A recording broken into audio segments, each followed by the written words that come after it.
Welcome to ஐரக்ஷன் channel. எங்களோட videos உங்களுக்கு பிடிச்சிருந்ததுன்னா லைக் பண்ணுங்க, கமெண்ட் பண்ணுங்க, ஷேர் பண்ணுங்க. மறக்காம சப்ஸ்கிரைப் பண்ணுங்க. ஓகே. இப்ப என்ன வீடியோ பார்க்க போறோம்னா, டியூட் அஸ்வின் அவங்க சேனல்ல தான் பார்க்க போறோம். நெறைய பேர் கமெண்ட் போட்டிருந்தீங்க. இப்ப ரீசென்ட்டா போட்ட வீடியோவ பாருங்கன்னு. அதான் பார்க்க போறோம். பார்க்கலாமா? ஓகே. Hot camera! Action!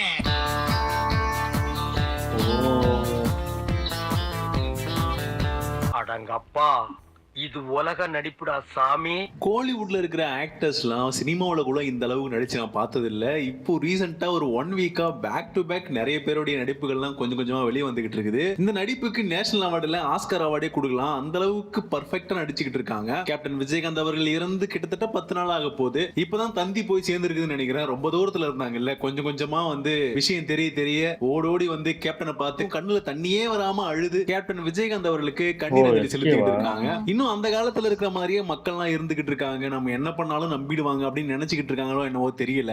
எது நடிப்பு, எது உண்மையான பாசம், எது உண்மையான அன்புன்றது வந்து இப்போ இருக்கிற மக்களுக்கு எல்லாருக்குமே நல்லாவே தெரிய ஆரம்பிச்சிருச்சு. என்னென்ன வேலைக்கு எப்படி எப்படி முடிய டைப்பா மாத்துவேன்னு எனக்கு தெரியும். ஒவ்வொரு வீடியோக்கு கீழேயும் போய் கமெண்ட்ல பாத்தீங்கன்னா மக்களுடைய ஆதங்கத்தை நல்லாவே பார்க்க முடியும். அந்த அளவுக்கு அவங்க மனசுல இருக்கிற வேதனையை பார்க்க முடிஞ்சது. விஜயகாந்த் அவர்களுக்கு நன்றி மறந்து சுத்திக்கிட்டு இருந்த நடிகர்களை பத்தி எல்லாம் கிழிச்சு தொங்க விட்டு இருக்காங்க. யாரெல்லாம் இப்போ ரீசெண்டா இது ஆக்ஷன் மேடம் அப்படின்ற மாதிரி டெம்ப்ளேட்டுக்கு பர்ஃபார்மன்ஸ் பண்ணிட்டு இருக்காங்க சொல்லிட்டு இந்த வீடியோல டீடைலா பார்க்கலாம். அதுக்கு முன்னாடி வீடியோ கிளிக் பண்ணி உள்ள வந்த நல்ல உள்ளங்களுக்கு எல்லாருக்கும் வணக்கம். This is Dude Ashwin. இந்த சேனலை சப்ஸ்கிரைப் பண்ணாம யாரும் வீடியோ பார்த்தீங்கன்னா ப்ளீஸ் சப்ஸ்கிரைப் பண்ணிக்கோங்க. இன்ட்ரெஸ்டிங்கான கண்டென்ட்லாம் அப்பப்போ வரும், வாங்க போலாம். உனக்கு வெக்கம், மானம், சூடு, சொரணை எதுவுமே கிடையாதா? No sudu, no sornai, no disturbance, absolute peace, love. Captain Vijayakanth அவருடைய இறப்புக்கு வடிவேல் அவர்கள் போகலன்றது வந்து ஒரு மிகப்பெரிய சர்ச்சையாகி இப்போ நிறைய நடிகர்கள்கிட்டே இந்த டாபிக்கை கேட்கற அளவுக்கு பிரஸ் மீடியாலாம் போயிட்டு கண்டென்ட் கிரியேட் பண்ணிட்டு இருக்காங்க. அது ஒரு மானங்கட்ட ஜென்மம். விஜயகாந்த் இல்ல எந்த நடிகர் இருந்தாலும் போகாது, அந்த டாபிக்கை தூக்கி போடுவோம். நேத்து இன்டர்நெட்ல வைரலானது வந்து தனது நடிப்பால் தேசிய விருதை தட்டி சென்ற சூர்யா அவர்கள் வந்து சூரரை போற்று படத்துல பண்ண பர்ஃபார்மன்ஸை விட இங்க நிறைய பர்ஃபார்மன்ஸ் பண்ணியிருந்தாரு. சூரரை போற்று படத்துக்கு நேஷனல் அவார்டு கிடைச்சது. இந்த பர்ஃபார்மன்ஸுக்கு எந்த அவார்டு கொடுப்பாங்கன்னு தெரியல. அண்ணனோட இந்த பிரிவு ரொம்ப துயரமானது. மனசுக்கு அவ்வளவு கஷ்டமா இருக்கு.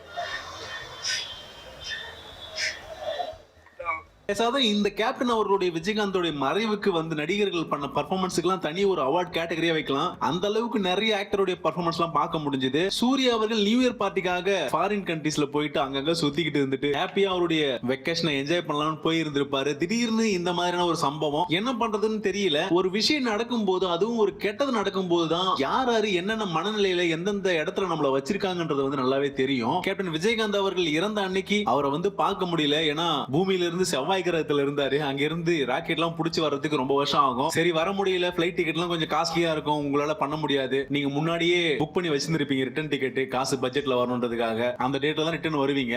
இரங்கல் வீடியோ ஒன்னு பண்ணீங்க, அது இன்னும் அல்டிமேட்டா இருந்தது. ஒரு இடத்துல நின்னு நிதானமா ஒரு வீடியோ பண்றது கூட ஒரு பொறுமை இல்ல. கார்ல வேகமா டிரைவிங்ல போயிட்டு இருக்கும் போது ஒரு செல்ஃபி வீடியோல உட்காந்து கண்ணீர் அஞ்சலி செயல்ன்ற பேர்ல ஒண்ணு செஞ்சீங்க. அந்த டைம்லயே எல்லாருமே கழுவி ஊத்த ஆரம்பிச்சாங்க. இப்படிதான் நீங்க வந்து ஒரு இரங்கல் அஞ்சலி பண்ணுவீங்களா? நடிகர்கள் நன்றி மறப்பாங்கன்றது வந்து கேள்விப்பட்டிருக்கேன். ஆனா இப்பதான் நேர்ல கண்கூடா பாத்துக்கிட்டு இருக்கேன். அதுவும் விஜயகாந்த் மாதிரி ஒரு நல்ல மனுஷனுக்கு வந்து இந்த அளவுக்கு நன்றி கெட்டத்தனமா இருக்கிறதெல்லாம் பார்க்கும்போது ரொம்பவே கஷ்டமா இருக்குது. சூர்யா அவர்களுக்கு ஸ்டார்டிங்ல நேருக்கு நேர் ஒரு சில சின்ன சின்ன படங்கள் வந்தாலும் பெரியண்ணா படத்துல தான் வந்து விஜயகாந்த் மூலியமா நிறைய சி சென்டர் ஆடியன்ஸுக்குமே போய் ரீச் பண்ணாரு. விஜய் அவர்களாக இருக்கட்டும், சூர்யா அவர்களாக இருக்கட்டும், ரெண்டு பேருக்குமே கரியர்ல ஒரு டர்னிங் பாயிண்ட் ஏற்படுத்தி கொடுத்த ஒரு நடிகரா விஜயகாந்த் அவர்கள் இருந்தாரு. விஜய் அவர்களுடைய நன்றி மனசுக்குள்ள எந்த அளவுக்கு இருந்ததுன்னு அன்னைக்கு நைட்டே வந்து தெரிஞ்சது. அவ்வளவு பெரிய கூட்டத்திலையும் நெரிசலையும் எதையுமே பொருட்படுத்தாம வந்து விஜயகாந்த் அவர்களை பார்த்துட்டு போனதெல்லாம் ரொம்பவே நெகிழ்ச்சியா இருந்தது. ஆனாலும் அவருடைய பையனுக்கு இவருடைய படத்துல ஒரு சின்ன ஒரு வாய்ப்பை கொடுத்து விஜயகாந்த் அவர்கள் விஜயை தூக்கி விட்ட மாதிரி இவரும் பண்ணிருக்கலாம். டாப்ல இருக்கிறாரு, அதுக்கு மனசு வரல. அந்த நன்றி எல்லாம் எங்க போச்சுன்னு எனக்கு தெரியல. அட்லீஸ்ட் வந்து நேர்ல பார்த்துட்டு போனாரு. அதை பார்க்கும்போது கொஞ்சம் பார்க்கிறதுக்கு நல்லா இருந்தது.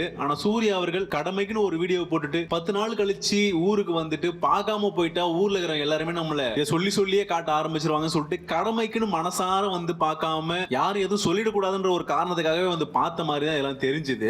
அதுலயும் அங்க வந்து கரெக்டா கேப்டன் சமாதிக்கு முன்னாடி வர்ற வரைக்குமே நார்மலா இருந்துட்டு அப்படி சமாதியை பார்த்ததும் நடிப்புல டிஸ்டிங்ஷனே வாங்கிட்டு வர பழகுது. கண்ணுல தண்ணீரே வராம ஒரு அழுக, மூக்க உறிஞ்சிக்கிட்டு ஒரு அழுகன்ற பேர்ல ஒண்ணு பண்ணிக்கிட்டு எப்பா இன்னும் எங்கெல்லாம் பைத்தியக்காரனே நினைச்சிட்டு இருக்கேன் அப்படின்ற மாதிரி தான் இருந்தது. அதுக்கப்புறம் பிரஸ் பார்த்துட்டு ஒரு சில விஷயங்கள்லாம் சொன்னாரு. அண்ணனுடைய இந்த பிரிவு வந்து ரொம்ப துயரமா அப்படின்னு சொல்லிட்டு அந்த அழுக ஷார்ட் கேமரா ஆக்ஷன் சொல்ற மாதிரி கேமராவை பார்த்துட்டு எல்லாருமே நடிக்க ஆரம்பிப்பாங்களா, அப்படியே பச்சையா தெரிஞ்சுது.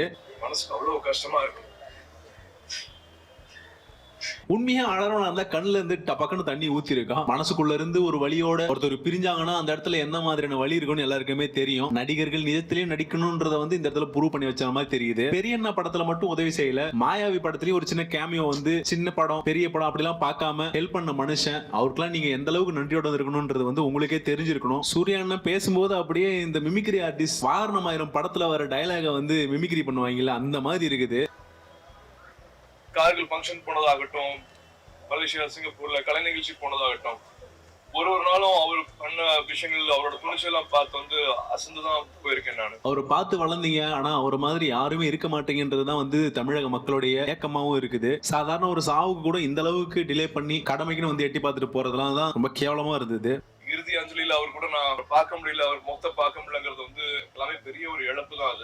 அது ஈடு செய்ய முடியாத ஒரு இழப்பு. பிரஸ் மீட் எண்டுல வந்து இந்த நடிகர் சங்க கட்டடம் ஒண்ணு கட்டிட்டு இருக்காங்க. இன்னும் 10 வருஷத்துக்கு கட்டுவாங்க போல இருக்குது. அந்த ஏரியா பக்கம் போனாலே பாழடிச்ச பங்களா மாதிரி இருக்குது பாக்குறதுக்கு. அந்த நடிகர் சங்க கட்டிடத்துக்கு வந்து விஜயகாந்த் அவருடைய பேரை வைக்கிறதுக்கு உங்களுக்கு தனிப்பட்ட முறையில வந்து விருப்பமா அப்படின்ற மாதிரி பத்திரிகையாளர் கேட்க, நம்ம ஏதாவது வாய விட்டா எல்லாரும் சேர்ந்து நம்மளும் ஒத்திருவானுங்களோ அப்படின்னு மனசுக்குள்ள நினைச்சுக்கிட்டு எல்லாரும் சேர்ந்து என்ன முடிவு எடுக்கிறாங்களோ அதை எடுப்பாங்கன்ட்டு அப்படியே பொதுவா அமுக்கி விட்டு போறாப்புல.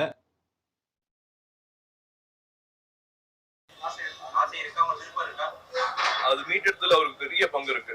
அவருக்கான மரியாதை நிஜமா செஞ்சாகணும். ஏன் மனசார சொல்லணும், மனசு வரணும். இந்த அளவுக்கு அந்த கட்டடத்துக்கு அவர் பேரை வைக்கிறது வந்து 100% அவர் டிசர்வ்டு. ஏன்னா அந்த பத்திரத்தையே மீட்டு எட்டு வந்தவர் அந்த மனுஷன் தான். கடன் எல்லாம் அடைச்சு நல்லபடியா விட்டு கொடுத்துட்டு போனாரு. இந்த நன்றி கடன் கூட உங்க மனசுக்கு வர மாட்டேங்குது. என்னமோ சூர்யானா உன் பர்ஃபார்மன்ஸை பார்த்து மெய் சிலுத்து போய் உட்காந்துக்கிட்டு இருக்கான். And back to back Jayam Ravi, Gautham Karthi இயக்குனர் சங்கத்துல இருந்து எல்லாரும் வந்திருந்தாங்க. நம்ம சிஎஸ்கே அண்ணன் வந்து நேத்து ஒரு பர்ஃபார்மன்ஸ் பண்ணிட்டு போனாரு வீட்டுக்கு போயிட்டு. ஒரு மிகப்பெரிய கான்ட்ரவர்சியில மாட்டினதுக்கு அப்புறம் பெருசா வெளியே தலை காட்டாம இருந்தாரு. ஐலாண்ட் படம் வருதுன்ற ஒரு காரணத்துக்காக அப்படியே பம்பி எங்கெங்கெல்லாம் சேஃபா இருக்குமோ அந்த இடமா பார்த்து இன்டர்வியூ கொடுக்கிறது. பிரஸ் மீட் கான்ட்ரவர்சியா கொஸ்டின் கேட்காத அளவுக்கு பிரஸ் மீட்லாம் இல்லாத அளவுக்கு அவருடைய லைன் அழகா எடுத்துட்டு போயிட்டு இருக்காரு. இந்த விஷயத்தை அப்படியே மறைக்கிறதுக்காக என்ன மாதிரியான பிளான் எல்லாம் பண்ண முடியுமோ அழகா ஸ்கெட்ச் போட்டு சூப்பரா பண்ணிட்டு இருக்காரு நம்ம சிவகார்த்திகேயன் அண்ணன். அடுத்த வெள்ளிக்கிழமை படம் வரப்போகுது ஐலாண்ட். இந்த மாதிரி நேரத்துல இந்த மாதிரியான விஷயங்கள்லாம் நடக்கும் போது ஒரு மனுஷன் போய் பார்த்துட்டு வந்துட்டா யாரும் எதுவும் நம்மளை கேள்வி கேட்க மாட்டாங்க, படத்துக்கு எந்த பிரச்சனையும் வராது, நாமளும் நல்ல பேர் வாங்கிக்கலாம் அப்படின்ற மாதிரி ஒரு எண்ணத்துல கடமைக்குன்னு 10 நாள் கழிச்சு போய் ஒரு எட்டி பார்த்துட்டு வராப்ல. எத்தனை ஸ்டேஜ்ல விஜயகாந்த் வாய்ஸ் பேசிருப்பாப்ல. எனக்கு தெரியல எப்படி 10 நாளா இந்த அளவுக்கு உள்ளுக்குள்ளார துக்கத்தை அடக்கி வச்சிட்டு கடைசியில வீட்டுக்கு போய் போட்டோக்கு முன்னாடி மட்டும் பெர்ஃபார்மன்ஸ் பண்றதெல்லாம் பச்சையா தெரியுது. இவங்க பண்ற பெர்ஃபார்மன்ஸ் எல்லாம் பார்க்கும்போது பிரேமலதா விஜயகாந்த் அவருடைய ரியாக்ஷன் தான் மனசுக்குள்ள என்னெல்லாம் தோணிட்டு இருக்குமோன்ற மாதிரி தான் அந்த விஷயம் எல்லாம் பார்க்கும்போது தோணிட்டு இருந்தது. சரி வந்துட்டாங்க, இவங்களை வர வேணாம்னு சொல்ல முடியாது, வந்து பார்த்துட்டு போவாங்கடா, அவங்க கடமையை முடிச்சுட்டு போகலாம் அப்படின்ற மாதிரி உட்காந்து பார்த்துட்டு இருந்திருப்பாங்க எனக்கு தோணுது. சினிமா இண்டஸ்ட்ரியிலே விஜயகாந்த்னாலே நடிகர் சங்கம் அதுதான் பெருசா மைண்ட்ல வந்துட்டு போகும், எல்லாருக்கும் நல்லது பண்ணதுதான். இப்போ பொதுச் செயலரா இருக்கிற விஷால் அவர்கள் அவர் படத்துல கூட அந்த மாதிரி ஒரு பர்ஃபார்மன்ஸ் பண்ணிருக்க மாட்டாரு. விஜயகாந்த் இருந்தப்போ ஒரு வீடியோ ஒன்னு போட்டு பச்சை குழந்தை கூட அம்மா இவர் நடிக்கிறாருமா அப்படின்ற மாதிரி சொல்லிட்டு போவோம். அந்த அளவுக்கு கேவலமா ஒரு பர்ஃபார்மன்ஸ் பண்ணியிருந்தாரு. அதுவும் ஸ்டார்டிங்லயே மூக்க உறிஞ்சிக்கிட்டு அழற மாதிரி ஒரு சீனை ஒன்னு கிரியேட் பண்ணாரு பாருங்க. வீடியோ முழுக்க எக்கச்சக்கமான இடத்துல அப்படின்னு மூக்க உறிஞ்சிக்கிட்டு கேவலமா நடிச்சுக்கிட்டு எதுக்கு இந்த பொழப்புன்னு தெரியல. நார்மலாவே நீங்க இந்த விஷயத்தை சொல்லிட்டு போலாம். கேப்டன் விஜயகாந்த் என்ன வந்து இறந்துட்டாருன்ற விஷயம் வந்து கேள்விப்பட்டேன். மன்னிச்சிருங்க. தமிழ்ல எனக்கு பிடிக்காத ஒரே வார்த்தை முதல்ல என்ன மன்னிச்சிருங்க. சத்தியமா இந்த நேரத்துல நான் அவங்க பக்கத்துல இருந்து உங்க முகத்தை ஒரு முறை பார்த்து ஒரு காலத்துட்டு கும்பிட்டு அவங்க கூட இருந்திருக்கணும். நான் வெளிநாட்டுல இருந்தது என் தப்பு மன்னிச்சிருக்கலாம். இந்த நேரத்துல நான் உங்க பக்கத்துல இருக்கணும் அப்படின்ற மாதிரி சொன்னாப்ல. ஆமாயா, நீ தான் பொதுச் செயலாளர் இருக்கிற, நடிகர் சங்கம் சார்பா எல்லா விஷயத்தையும் கூட நின்று எடுத்து எல்லாத்தையும் செஞ்சிருக்கணும். இந்நேரத்துக்கு ஒரு இரங்கல் கூட்டமாவது பண்ணி முடிச்சிருந்திருக்கணும். எல்லாருக்கும் எப்ப டேட் எல்லாம் ஃப்ரீயா இருக்குமோ, நியூ இயர் பொங்கல் செலிப்ரேஷன் எல்லாம் முடிச்சதுக்கு அப்புறமா ஆறாமரா உட்காந்துக்கிட்டு வெக்கேஷன் எல்லாம் என்ஜாய் பண்ணி முடிச்சதுக்கு அப்புறமா வந்து ஒரு இரங்கல் கூட்டம் பண்ற மாதிரி உட்காந்து பிளான் பண்ணிட்டு இருக்காங்கன்னு நினைக்கிறேன். கூட இருந்திருக்கணுமா. கேப்டன் அவர்கள் இருந்த ஒரு வாரத்துக்கு முன்னாடி தான் கூட ஒரு பொண்ணு கூட சுத்திக்கிட்டு இருக்கிறதெல்லாம் பார்த்து வீடியோ எல்லாம் வந்துகிட்டு இருந்தது. நீங்க கேப்டனை பார்க்க வந்துட்டு அந்த பொண்ணு கோச்சிக்க இல்லையா? கேப்டன் முக்கியமா அந்த பொண்ணு முக்கியமா? பொண்ணு தான் முக்கியம். கேப்டன் அவர்கள் இறந்து 2 நாள் கழிச்சு தான் அவரே எடுத்தாங்க. கிட்டத்தட்ட ஒரு 36 மணி நேரத்துக்கு மேல இருந்தது. உலகத்துல எந்த ஏரியால இருந்தாலுமே வந்து இருந்திருக்கலாம். அந்த அளவுக்கு பணமும் இருக்குது, செல்வாக்கும் இருக்குது, எல்லாமே பண்றதுக்கான வாய்ப்பும் இருக்குது. ஆனா மனசு இல்லையே. ஏன்னா நான் வந்து நல்லது செய்யறது வந்து சாதாரண விஷயம் இல்ல. எங்களை மாதிரி யாருக்கு நல்லது செய்யறது சாதாரண விஷயம் இல்ல. எங்கேயோ ஒரு யாரோ யார்கிட்டயோ இந்த கத்துட்டு இருந்திருக்கணும். அது நான் உங்ககிட்ட நான் கத்துக்கிட்டேன், சத்தியமா சொல்றேன். ஏன்னா உங்க அலுவலகத்துல சமூகத்துல வந்து கிட்டத்தட்ட 20 வருஷம் முன்னாடி நான் கேள்விப்பட்டிருக்கேன். நிறைய பேர் சொன்னதுதான் நான் கேட்டிருக்கேன். அப்பா நல்லது செய்யறத இவர்கிட்ட இருந்து நீ கத்துக்கணியா, இவர்கிட்ட கத்துக்கிறத ஒரு 10% நீ இம்ப்ளிமெண்ட் பண்ணியிருந்தாலுமே இந்நேரத்துக்கு மக்கள் உன்னை எங்கேயோ கொண்டு போய் வச்சிருந்திருப்பாங்க. நீ பண்ற சேட்டையெல்லாம் பார்க்கும் போது இருக்க ட்ரோல் மெட்டீரியல் தான் ஆக்கி போயிட்டு இருக்காங்க. உட்காந்து இவ்வளவு நேரம் ப்ரிப்பேர் பண்ணியிருந்திருப்பாருன்னு நினைக்கிறேன். நீங்க நடிகர் சங்கத்துல வந்து நாங்கெல்லாம் பொறுப்பேற்றதுக்கு அப்புறம் உங்களை வந்து சந்திக்கும் போது பிரேமலதா அவங்க சொன்ன ஒரே விஷயம் தான், நீங்க அந்த பதக்கத்தை மீட்டுட்டு எடுத்துட்டு வந்து வரும்போது உங்க வீட்டு நகை கூட வந்து அந்த அளவுக்கு நீங்க ஒரு விஷயமாவே எடுத்துக்கல. நீங்க அந்த பத்திரத்தை அப்படியே பொக்கிஷமா நீங்க வந்து உங்க லாக்கர்ல அந்த அளவுக்கு பார்த்து பத்திரமா வச்சிருந்த ஒரு விஷயத்த பொக்கிஷமா வச்சிருந்தத எவ்வளவு கேவலமா நடத்திட்டு இருக்கீங்கன்னு எல்லாருக்குமே தெரியும். அவர் இறந்துட்டாரு, பேசணுன்றதுக்காக சும்மா பேசிக்கிட்டு இருக்க கூடாது. விஷால் அவர்களே பக்கத்துல இருந்திருக்கணும் சொல்றனே தவிர ஒரு தடவை கூட வந்து பாக்கணும்ன்ற மனசு இல்ல. வீடியோக்காக பக்கத்துல இருந்திருக்கணும் சொல்லிட்டு வீடியோ கட் பண்ணதுக்கு அப்புறம் ஒரு கடமை முடிஞ்சது அப்படின்ற மாதிரி தான் சொல்லி இருந்திருப்பாப்ல. இந்த வீடியோ அப்போ வந்தது இங்க சென்னை வந்ததுக்கு அப்புறமா தலைவனுடைய பர்ஃபார்மன்ஸ் எல்லாம் எப்படி இருக்க போகுதுன்னு தெரியல. எம்டன் மகன் வடிவேலையே மிஞ்சிருவாப்ல, அந்த அளவுக்கு ஒரு பெர்ஃபார்மன்ஸ் இருக்கும். எப்படிதான் இப்படி பச்சையா நடிக்கிறாங்கன்னே தெரியல. மக்கள் இதெல்லாம் நம்புறாங்கன்னு நினைச்சுக்கிட்டு இருக்காங்கன்னு நினைக்கிறேன். இந்த நடிகர்கள் இந்த மாதிரி கேவலமா நடிக்கிறதெல்லாம் பார்க்கும்போது உங்களுக்கு என்ன ஃபீல் சொல்லிட்டு கீழே கமெண்ட்ஸ்ல கமெண்ட் பண்ணுங்க. இன்னொரு இன்ட்ரெஸ்டிங்கான வீடியோ சந்திக்கிறேன். By from டுடேஷ்வன். சூப்பர், நல்லா இருந்துச்சு. நாங்களும் பார்த்தோம், இது நிறைய பேர் ட்ரோல் பண்ணியிருந்தாங்க. ஆனா இது உண்மையிலே சொல்ல போனா ஒரு 10 நாள் 15 நாளுக்கு அப்புறம் ஆட்டோமேட்டிக்கா அவங்க இறந்து போன அவங்க ஃபேமிலிக்கே அந்த இது ஃபீலிங்ஸ் போயிடும். அவங்க போயிட்டாங்கன்னு ஒரு இதுக்கு வந்துருவாங்க. அவங்க போயிட்டாங்க அவ்வளவுதான், திரும்பிலாம் வரமாட்டாங்கன்னு அந்த மனநிலை போயிடும். ஆட்டோமேட்டிக்கா அந்த ஃபீலிங் போயிடும். இப்போ ஒருத்தங்களை பார்த்தாதான் நம்மளுக்கு அந்த அழுகவே தோணும். இவங்க எப்படி அழுறாங்க எனக்கு ஒன்றும் புரியல. ஏன்னா அந்த வீடியோலயே அவங்க அழலை. அதுவும் இல்லாம எவ்வளோ நாள் ஆக போகுது, எங்கேயோ இருந்தாலும் ஒரு 2-3 நாள் ஆகுமா? இவ்வளோ நாள், அதாவது கிட்டத்தட்ட அவங்க எனக்கு தெரிஞ்சு நியூ இயர் பிளான் எல்லாரும் போயிருக்காங்க. அதெல்லாம் முடிச்சுட்டு மெதுவா வருவோம், என்ன அவசரம் அப்படின்னு வந்திருக்காங்க. அந்த கூட்டத்தை பார்த்தே இவங்கலாம் போகணுமான்னு யோசிச்சிருப்பாங்க. ஏன்னா பயங்கரம் அந்த கூட்டத்துல விஜய் அவங்களே வந்து அப்படிலாம் கிடையாது. போகணும்னு நினைச்சா எப்படினாலும் போலாம். ஏன் கவுண்டமணி எல்லாம் வரலையா? அவரோட வயசுக்கு அவர் வராரு. அவரு மேக்சிமம் எங்கேயுமே போகவே மாட்டாரு. யாரு ஃபேஸும் காட்டாம, அதாவது எந்த இடத்துக்குமே போகாம இருப்பாரு. அவரே வந்ததே பெரிய இதா இருந்துச்சு. அந்த வயசுல வரும்போது இவங்களுக்குலாம் என்ன ஆக போகுதுன்னு எனக்கு தெரியல. எப்படியோ உங்க பாடி கார்டு எல்லாம் வச்சுட்டு தான் வருவாங்க.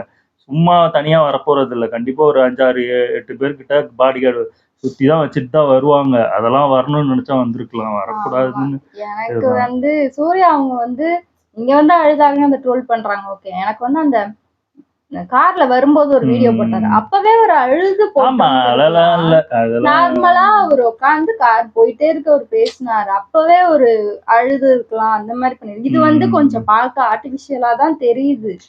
ஒரு உண்மையா ஒரு நடிக்கிற மாதிரி இன்னும் நிறைய பேர் வரலன்னு நினைக்கிறேன். இப்போ 9ஆம் தேதியே விஷால் இப்பதான் 9ஆம் தேதியே வந்தாரு.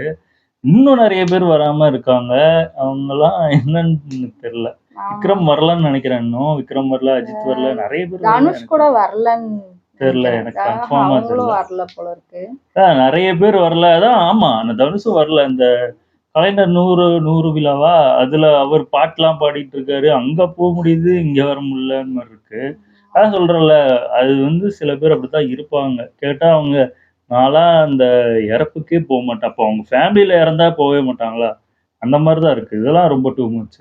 அதாவது ஒருத்தன் நல்லா இருக்கும் போது போய் இது பண்றது நல்ல விஷயமே கிடையாது. ஒருத்தன் கஷ்டத்துல இருக்கும் போது அங்க போய் நிக்கிறது தான் நல்ல விஷயமே. அதை பண்ணலாம இருக்கிறது இப்பவே தெரியுது. நிறைய பேரோட ரியல் ஃபேஸே பயங்கரமா தெரியுது. இது எங்க போய் முடிய போகுதுன்னு தெரியல. அவர் வந்து அந்த இறந்ததுக்கு அப்புறம் அவரை பார்த்து வர கண்ணீர் தான் உண்மையா இருக்கும். போட்டோவை பார்த்து உங்களுக்கு எப்படி வருது எனக்கு புரியவே இல்லை. விஷால் வந்து வீடியோ ஆரம்பிக்கிறதுக்கு முன்னாடி அவர் செட் பண்ணிட்டு தான் எல்லாம் பேசுவார். அப்பெல்லாம் எல்லாம் செட் பண்ணி வச்சுட்டு பேசும்போது அப்படியே எல்லாருக்குமே தெரியும். அது யாருக்கு போடுறாரு அந்த வீடியோ? அது மக்கள் அதான் சொல்றல, திட்டிடக்கூடாது, இந்த மாதிரி மீம்ஸ்ல போட்டு திட்டிடக்கூடாது, இந்த மாதிரி யூடியூப் போட்டு திட்டிடக்கூடாது, அதுக்கு முன்னெச்சரிக்கையாக போடுறது தான் அந்த வீடியோவே. அவங்க மேக்சிமம் வரமாட்டாங்கன்னு தெரியும் அவங்களுக்கே.